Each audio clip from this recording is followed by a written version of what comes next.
2 minute में ज़िंदगी नहीं बदली जाती, 2 मिनट में ज़िंदगी नहीं बदली जाती, 2 मिनट में सोच कर लिया गया डिसीजन ज़िंदगी बदल देता है मेरे दोस्त। हेलो दोस्तों, स्वागत है हमारे YouTube channel Ram ji mathematics में। दोस्तों मैं आज आपके लिए बहुत ही इंपॉर्टेंट और सिलेक्टेड क्वेश्चन लेकर के आया हूँ। यहाँ पर देखो, मेरी यहाँ पर सुपर 10 क्लास का बस एक ही मात्र उद्देश्य है, जो कि आपकी स्पीड को इंक्रीज़ कराना और यहाँ पर आपके लिए ऐसे क्वेश्चन लाना जो वहाँ पर एग्जाम में बिल्कुल इसी लेवल के और इसी टाइप के क्वेश्चन वहाँ पर देखने को मिले। जैसे कि देखो, आज की क्लास का मेरा यहाँ पर फर्स्ट क्वेश्चन दिया हुआ है, यदि किसी संख्या के वर्ग से 20 की पावर 3 को घटाया जाए तो प्राप्त उत्तर 4321 होता है। 4321 होता है तो वह संख्या कौन सी है। ठीक है, तो यहाँ पर देखो क्या दिया हुआ है, यदि किसी संख्या के वर्ग से, किसी संख्या के वर्ग, तो मैं कोई संख्या मान लेता हूँ x है, x के वर्ग से किसको 20 की पावर 3 को घटाया जा रहा है, एक्स स्क्वायर से 20 की पावर 3 को यहाँ पर घटाया जा रहा है और हमें कितना उत्तर प्राप्त हो रहा है, 4321 प्राप्त हो रहा है। ठीक है, 4321 प्राप्त हो रहा है तो यहाँ पर देखो क्या हो जाएगा, x square is equal to हो जाएगा हमारा ये 4321 और यहाँ पर 20 की पावर 3 इधर लाएंगे तो हमारा ये प्लस में हो जाएगा और 20 की पावर 3 का होल क्यूब करेंगे तो कितना हो जाएगा, 8000 हो जाएगा। 8000 हो जाएगा तो x square is equal to कितना हो जाएगा, x square is equal to 8 4 12, 12321 हो जाएगा, 12321। अब 12321 देखो कितने का वर्ग होता है, इसको देखो ऑप्शन से ही आप लोग उड़ा सकते हो। ऐसे देखो क्वेश्चन जब भी हैं, यहाँ पर देखो जैसा कि मैंने आपसे कहा, ये क्लास मेरी सिर्फ और सिर्फ आपकी स्पीड को इंक्रीज कराने के लिए है और वहाँ पर मैं वो क्वेश्चन लेकर के आता हूँ जो एग्जाम में आपको बिल्कुल इसी लेवल के क्वेश्चन, इसी टाइप के क्वेश्चन वहाँ पर देखने को मिले। ठीक है, दो बातें मेरी इस क्लास का उद्देश्य है। जैसे कि यहाँ पर देखो, अब x square is equal to इतना आ गया, अब यहाँ पर आपको सॉल्व नहीं करना है, एक्स का मान नहीं निकालना है, ऑप्शन से ऐसे क्वेश्चन को उड़ा देना है। अगर यहाँ पर देखो 111 वह कौन सी संख्या है, तो 111, अब देखो यहाँ पर x का मान आपको निकालना है, तो या किसी संख्या, इसका अगर हम वर्गमूल करेंगे तो कितना आएगा, वर्गमूल में लास्ट में इसके अगर वर्गमूल करेंगे तो लास्ट डिजिट हमारी या तो 1 होगी या तो 9 होगी। ठीक है, वर्गमूल निकालना तो आपको आता ही होगा, लास्ट में या तो 1 होगी या तो 9 होगी। अब यहाँ पर ऑप्शन में देखो 9 वाला कोई ऑप्शन ही नहीं है, केवल 1 वाला ऑप्शन है। ठीक है, तो यहाँ पर option number A will be right answer हो जाएगा, ऑप्शन नंबर ए 111 ठीक है, 111 विल बी राइट आंसर हो जाएगा। तो ऐसे क्वेश्चन को देखो बिल्कुल सावधानी के साथ देख करके, और ऐसे ही जब ऐसे क्वेश्चन को उड़ाओगे तभी अपना टाइम बहुत ही अच्छी तरीके से मैनेज कर पाओगे। क्योंकि यार देखो 60 मिनट में 80 क्वेश्चन करने हैं, जिसमें 40 क्वेश्चन मैथ और रीजनिंग के हैं। ठीक है, अच्छे अच्छे के पसीने छूट जाएंगे अगर पेपर का लेवल मॉडरेट और हार्ड लेवल का थोड़ा सा रहा तो आपको ऐसी चतुराई के साथ पेपर को सॉल्व करना है। देखो मेरा नेक्स्ट क्वेश्चन यहाँ पर देखो, क्वेश्चन नंबर 2 बहुत ही बढ़िया और प्यारा सा क्वेश्चन है। यहाँ पर क्या बनाना है आपको, 4523 को एक पूर्ण वर्ग बनाने के लिए जोड़ी जाने वाली सबसे छोटी संख्या है। अब देखो 4523 को एक पूर्ण वर्ग बनाने के लिए, यहाँ पर देखो एक तरीका मैंने आपको बताया था, अगर आप मेरी कंटिन्यू क्लास लेते हो तो वहाँ पर मैंने कहा था, अगर किसी भी नंबर के लास्ट में 23 78 2378 किसी भी संख्या के अगर लास्ट में आते हैं, ठीक है, तो वो उसका वर्गमूल नहीं हो सकता, या उस किसी भी संख्या का अगर हम वर्ग करेंगे तो लास्ट में 2378 नहीं आएंगे। आपको थोड़ा सा कम समझ में आ रहा होगा। जैसे कि यहाँ पर देखो मैं एग्जांपल दे करके समझा दूँ। अगर आप किसी भी संख्या का वर्ग करोगे, जैसे कि आपने 12 का वर्ग किया, ठीक है, यहाँ पर कितना आया, 144 आया, तो यहाँ पर ये ऐसे नंबर हैं, ये 4 ऐसे नंबर हैं जो किसी संख्या के वर्ग करने पर लास्ट डिजिट जो आते हैं, तो आप कोई भी संख्या का वर्ग कर लीजिए, लास्ट में 2378 तो आ ही नहीं सकता। ठीक है, किसी भी नंबर का आप वर्ग कर लीजिए, लास्ट में 2378 तो आ ही नहीं सकता। अब यहाँ पर जैसे ये क्वेश्चन है, देखो 4523 को पूर्ण वर्ग बनाने के लिए जोड़ी जाने वाली सबसे छोटी संख्या कौन सी है। ठीक है, जोड़ी जाने वाली सबसे छोटी संख्या कौन सी है, तो मान लिया कि ये 4523 है, इसमें जोड़ी जाने वाली सबसे छोटी संख्या, तो सबसे पहले हम 101 को देखो जोड़ा, तो लास्ट में यहाँ पर कितना आया, 4 आया। ठीक है, तो यहाँ पर 2378 मैंने बताया था, तो ये पूर्ण वर्ग हो सकते हैं। और उसके बाद देखो मैंने 4523 में क्या किया, अगर हम 105 को जोड़ेंगे, 4523 में 105 को जोड़ेंगे तो लास्ट में कितना आएगा, 8, तो ये तो पूर्ण वर्ग तो हो ही नहीं सकती। अगर हम 110 को जोड़े तो लास्ट में कितना आएगा, 3, लास्ट डिजिट हमारी क्या आएगी, 3, तो ये देखो 3 भी है, तो ये भी पूर्ण वर्ग नहीं हो सकती। अगर यहाँ पर लास्ट में यहाँ पर 8 को जोड़ें तो कितना आ जाएगा, 11, 1 आएगा। ठीक है, 1 तो पूर्ण वर्ग में होता है। अगर यहाँ पर कोई ऐसा ऑप्शन होता कि यहाँ पर लास्ट डिजिट 2 या 3 या 7 8 इसमें भी आ रही होती, तो हम क्वेश्चन के विदाउट सॉल्व किए ही option number A will be right answer कर देते। ठीक है, ऑप्शन नंबर ए कर देते अगर यहाँ पर कोई ऐसा ऑप्शन होता कि यहाँ पर 2 3 7 8 में ही आ रहा होता लास्ट डिजिट। ठीक है, तो यहाँ पर देखो ऐसे क्वेश्चन अगर आपसे पूछे जाएंगे तो यहाँ पर आप इसी तरीके से सबसे पहले देख लेना कि लास्ट में 2 3 7 8 तो नहीं है। अब देखो यहाँ पर अगर एग्जाम में आपके पास कम टाइम है तो आपके ये 2 ऑप्शन तो बिल्कुल रॉन्ग हो गए। उसके बाद अगर आप यहाँ पर 50-50 में लगाना भी चाहते हो तो आप 101 और 238 में लगाओगे, तो वहाँ पर 50-50 के चांस फिर भी हो जाएंगे अगर आपका क्वेश्चन छूट रहा है। नहीं तो देखो मैं यहाँ पर इस क्वेश्चन का कोई विशेष तरीका नहीं बताता हूँ, एक प्यारा सा तरीका बचपन वाला ही तरीका बता देता हूँ, क्योंकि ये तरीका थोड़ा सा अलग टाइप की जब तरीका बताओ तो ये क्वेश्चन थोड़ा सा झामी बन जाता है। जिसमें मैं अपना बचपन वाला ही तरीका बता देता हूँ। जैसे कि देखो यहाँ पर कैसे हम बचपन में भाग विधि से ऐसे क्वेश्चन को सॉल्व करते थे। तो यहाँ पर देखो हम इसको क्या करेंगे, 45 23 2 के जोड़े बना लेंगे और यहाँ पर 6 से करेंगे। ये भाग विधि वाला तरीका तो आपको आता ही होगा।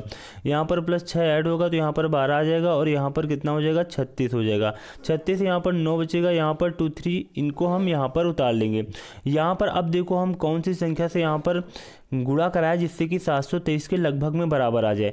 अब देखो इस क्वेश्चन में आपको एक बात ध्यान देनी होती है, 45 23 को एक पूर्ण वर्ग बनाने के लिए जोड़ी जाने वाली सबसे छोटी संख्या।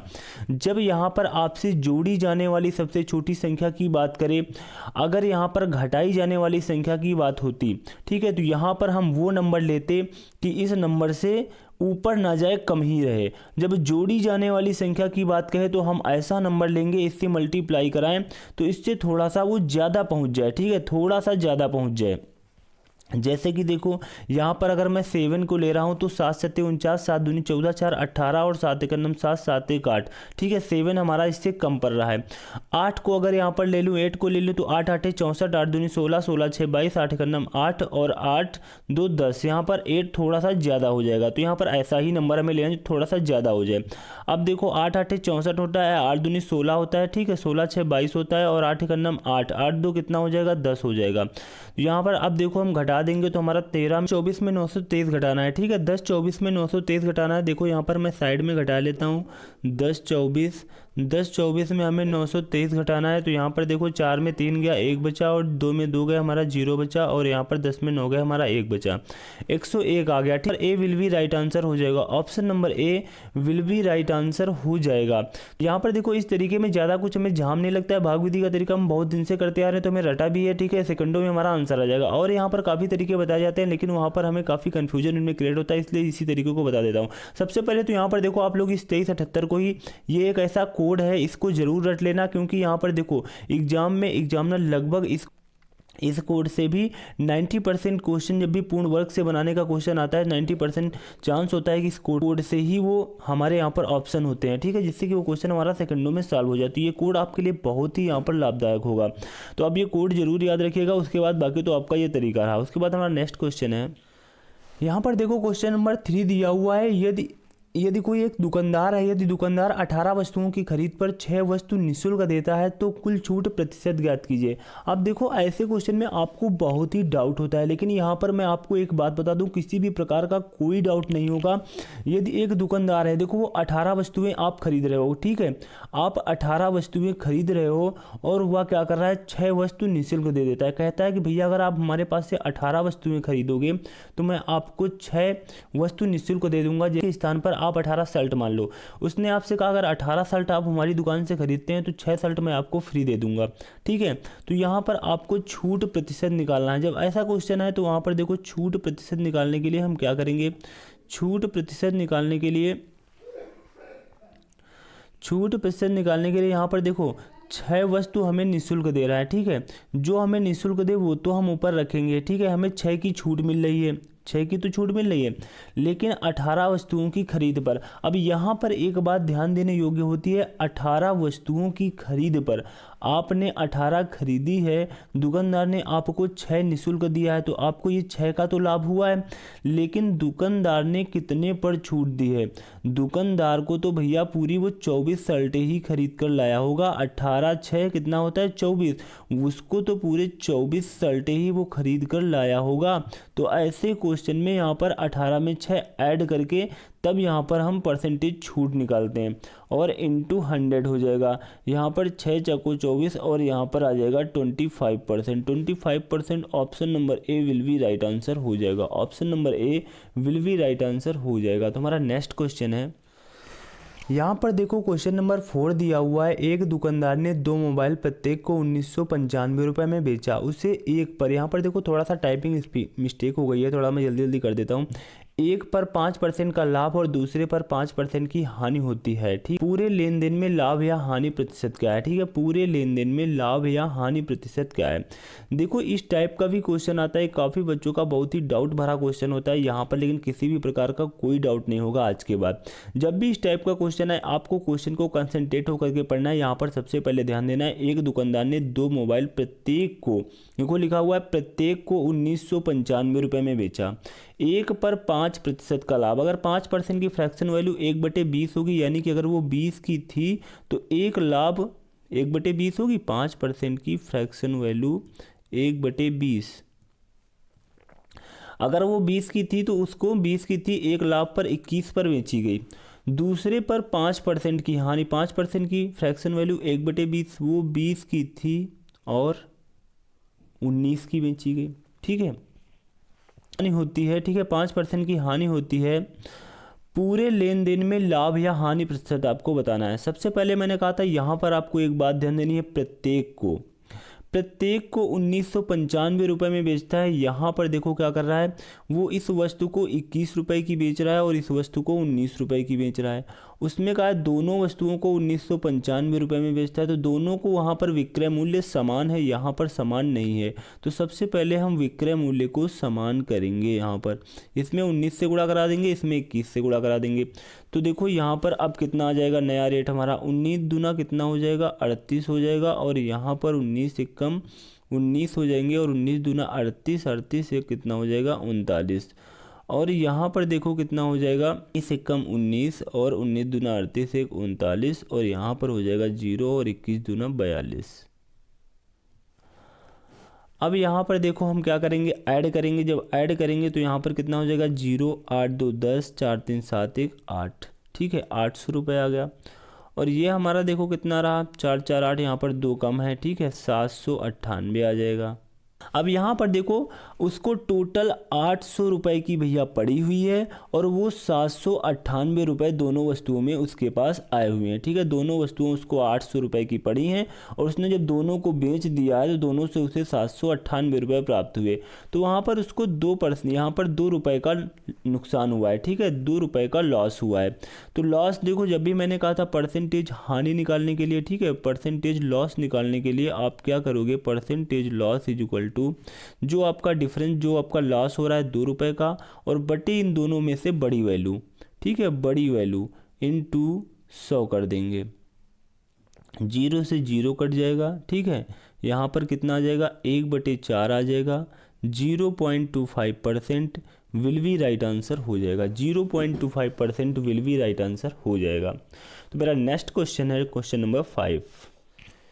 यहाँ पर देखो जो क्वेश्चन नंबर 5 है, मेंसुरेशन का बहुत ही बढ़िया और प्यारा सा क्वेश्चन है, शंकु का क्वेश्चन है।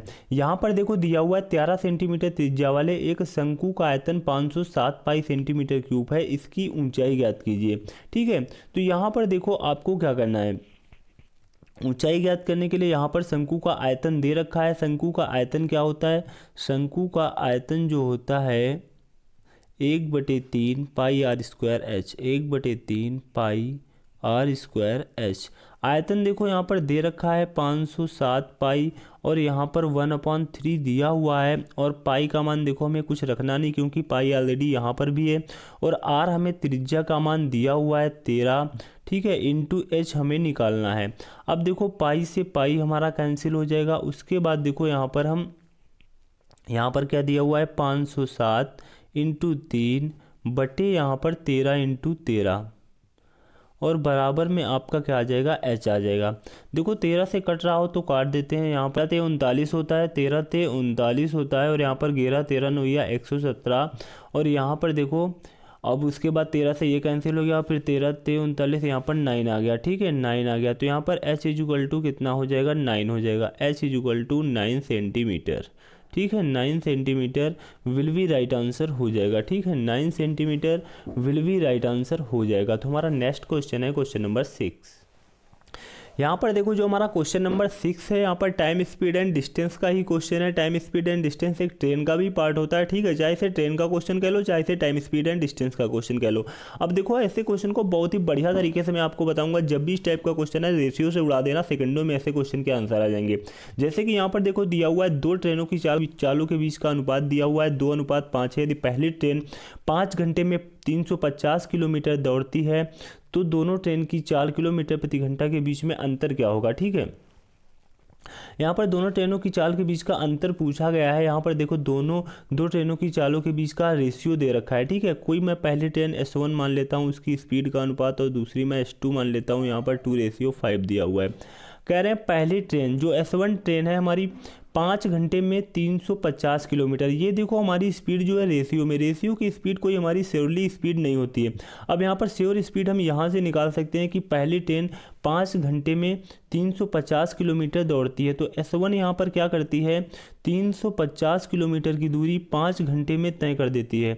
तो 5 7 35, यहाँ पर 70 किलोमीटर प्रति घंटा। ठीक है, 70 किलोमीटर प्रति घंटा उसकी स्पीड आ गई। हमारे यहाँ पर रेशियो में कितना दिया हुआ था, 2, और यहाँ पर रियल जो स्पीड है यहाँ पर 70 है। तो 2 बराबर किसके हो गई भैया, 70 के। 1 बराबर किसके हो गया, 35 के।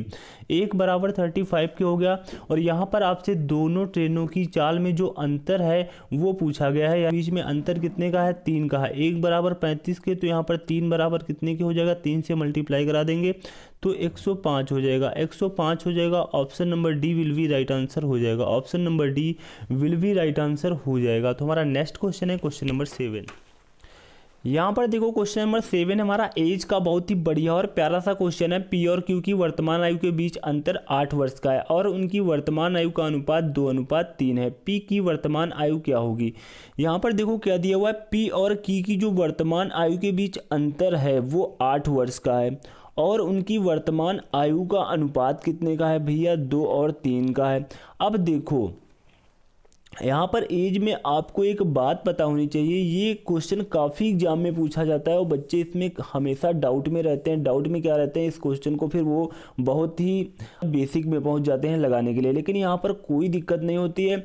जब भी देखो आपकी, जैसे कि आपकी देखो यहाँ पर एक एग्जाम्पल से मैं आपको समझा दूँ, जैसे कि आपका भाई यहाँ पर आपसे 5 वर्ष बड़ा है। आपका भाई अगर आपसे 5 वर्ष बड़ा है तो कितनी भी ना क्यों एज, अगर आपसे पूछा जाए कि 10 साल बाद आपका भाई आपसे कितना बड़ा होगा, ठीक है, 20 साल बाद आपका भाई आपसे कितना बड़ा होगा, 25 साल बाद आपका भाई आपसे कितना बड़ा होगा, तो वो हमेशा अंतर 4 वर्ष का ही रहेगा। क्योंकि अगर भाई में 5 वर्ष ऐड हुए तो आप में भी तो 5 वर्ष ऐड होंगे। ठीक है, तो यहाँ पर एज के क्वेश्चन में ये बात बहुत ही ध्यान देने योग्य होती है। कुछ पर जो अंतर होता है वो हमेशा सेम ही रहेगा, कितने भी बात पूछा जाएगा। तो यहाँ पर यही बात ध्यान देने योग्य थी। पी और क्यू की वर्तमान आयु के बीच अंतर 8 का है और यहाँ पर वर्तमान आयु में यहाँ पर अंतर कितने का है, 1 का है। ठीक है, अगर यहाँ पर वर्तमान आयु ना भी देते, यहाँ पर कह देते कि 10 वर्ष बाद, ये तो क्वेश्चन देखो बिल्कुल सिंपल सा है। यहाँ पर भी देखो क्या दे रखा है, वर्तमान आयु के बीच अंतर दे रखा है, वर्तमान आयु यहाँ पर, तो यहाँ पर आपको कोई प्रॉब्लम ना होती, लेकिन वहाँ पर आपके लिए प्रॉब्लम हो जाती। जैसे कि यहाँ पर आपसे कहा जाता पी और क्यू की वर्तमान आयु के बीच अंतर कितने का है, 8 वर्ष का है और उनकी 10 वर्ष बाद उनकी आयु का अनुपात ये है। ठीक है, तब वहाँ पर आप गोल गोल घूम जाते अगर आपको ये बात ना पता होती।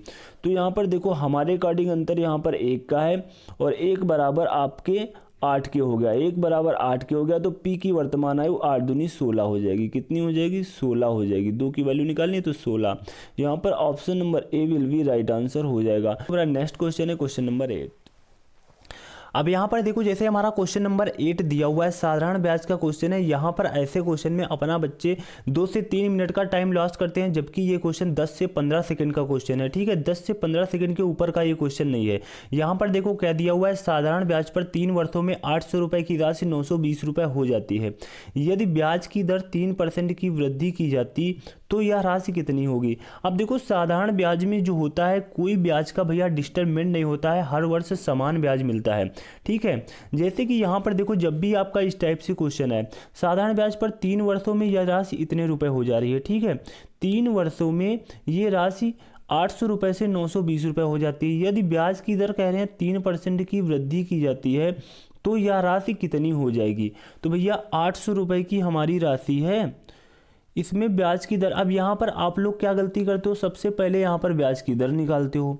ठीक है, फिर उसके बाद उसमें 3% ऐड करते हो, तब वहाँ पर फिर से 800 रुपये का उतना निकालते हो। तो ऐसे क्वेश्चन में कुछ नहीं करना होता है, आप सीधा 3% की वृद्धि हुई, 3% की देखो वृद्धि हुई है और 3 वर्ष के लिए हुई है, तो 3% का 3 वर्ष से गुणा करा दो। देखो जब भी इस टाइप का क्वेश्चन है 800 रुपये की राशि का यहाँ पर 3 वर्षों के लिए आपसे कहा जा रहा है, तो दर का और समय में गुणा करा देंगे 9%। इसका हम 9% निकालेंगे तो यहाँ पर कितना आ जाएगा, 72 आ जाएगा। 9% हमारा 72 आ जाएगा, तो 920 रुपये तो हमें ऑलरेडी ब्याज यहाँ पर 920 रुपये तो हमारा मिश्रधन हो ही रहा था। ठीक है, 920 रुपये तो हो ही रहा था। जब 3% हमारी दर बढ़ी तो 72 रुपये हमें और एक्स्ट्रा मिलेगा। तो यहाँ पर कितना हो जाएगा, 7 2 9 और 9 992। Option number B will be right answer हो जाएगा। ऐसे क्वेश्चन में देखो पेन भी उठाने की कोई आवश्यकता नहीं थी, ऐसे ही हमारा ये क्वेश्चन सॉल्व हो जाता। तो हमारा नेक्स्ट क्वेश्चन है क्वेश्चन नंबर 9। यहाँ पर देखो क्वेश्चन नंबर 9 नंबर सिस्टम का प्यारा सा क्वेश्चन दिया हुआ है। ऐसे क्वेश्चन में देखो आपको पेन भी उठाने की आवश्यकता नहीं हो, मैं भी नहीं उठाऊंगा। जैसे कि देखो यहाँ पर रूट 25 का यहाँ पर मान निकालेंगे, 5 आएगा, 11 में जुड़ेगा 16 हो जाएंगे। 16 का हम यहाँ पर वर्गमूल निकालेंगे 4 इसमें ऐड होगा 25। ठीक है, 25 का वर्गमूल निकालेंगे 5, 21 और 31 में हम यहाँ पर 5 जोड़ेंगे 36, 36 का वर्गमूल निकालेंगे तो कितना आ जाएगा 6। अब 6 आ गया, 58 में 6 जोड़ेंगे तो 64, 64 का वर्गमूल निकालेंगे तो 8। Option number B will be right answer हो जाएगा। Option number B will be right answer हो जाएगा। तो हमारा नेक्स्ट क्वेश्चन है क्वेश्चन नंबर 10। यहाँ पर देखो जो हमारा क्वेश्चन नंबर 10 है वो हमारा किसका, टाइम एंड वर्क का क्वेश्चन है। यहाँ पर क्या दिया हुआ है, ए बी और सी मिलकर एक कार्य को 4 दिनों में करते हैं। कौन कौन लोग हैं भैया, ए भाई साहब हैं, ए प्लस बी और बी। ठीक है, मिल करके किसी कार्य को 4 दिनों में पूरा कर सकते हैं। ए अकेले 12 दिनों में करता है, ए अकेले कितने दिनों में करता है, 12 दिनों में करता है। बी अकेले कितने दिनों में करता है, 18 दिनों में करता है। ठीक है, इसे पूरा कर सकते हैं। तो सी अकेले इस कार्य को, बहुत ही बेसिक सा और सिंपल सा क्वेश्चन है। यहाँ पर देखो इसका हम एलसीएम ले लेंगे, कितना हो जाएगा 36 हो जाएगा। और यहाँ पर 4 9 36 होता है, और यहाँ पर 12 और यहाँ पर 3 36 होता है, 18 2 36 होता है। ठीक है, तो यहाँ पर देखो ए और बी के मान आपको पता है, 3 2 5, यहाँ पर इसमें घटा देंगे तो सी का मान भी पता हो जाएगा। सी का मान कितना आ जाएगा 4, सी का मान कितना आ जाएगा 4। सी को इस काम को पूरा करने में कितने दिन लगेंगे, तो 36/4 आ जाएगा, तो यहाँ पर 9 दिन लगेंगे। ठीक है, option number C will be right answer हो जाएगा। Option number C will be right answer हो जाएगा। तो दोस्तों ये मेरी आज सुपर 10 का लास्ट क्वेश्चन था। ठीक है, तो मेरी आज की यह क्लास कैसी लगी नीचे कमेंट बॉक्स में कमेंट करके अवश्य बताएं। और अभी तक हमारे YouTube channel Ram ji mathematics को सब्सक्राइब नहीं किया तो यार सब्सक्राइब कर लेना, बेल आइकन पे ऑल पे जाकर के प्रेस करना, जिससे कि अपनी मैं कोई नई वीडियो अपलोड करूँ इसका नोटिफिकेशन आपको तुरंत मिल सके। Thanks to all of you.